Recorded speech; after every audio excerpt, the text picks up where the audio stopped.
নমস্কাৰ বন্ধু বান্ধৱসকল, DK garden poultry ফাৰ্মত আপোনাৰ সকলোকে স্বাগতম জনাইছোঁ।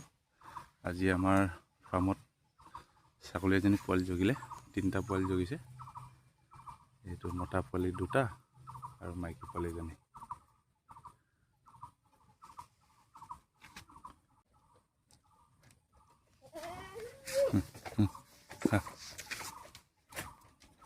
তাক মাকৈ দিছোঁ, চাপৰ মাকৈ, কবি পাত। এইখিনি আমাৰ নতুনকৈ জগা SL পোৱালি আপোনাক দেখাইছোঁ। এই চব গোটেইখিনি SL পোৱালি হয়। আজি এইখিনি ওলোৱা 8 দিন, এসপ্তাহ 8 দিন হৈছে আৰু।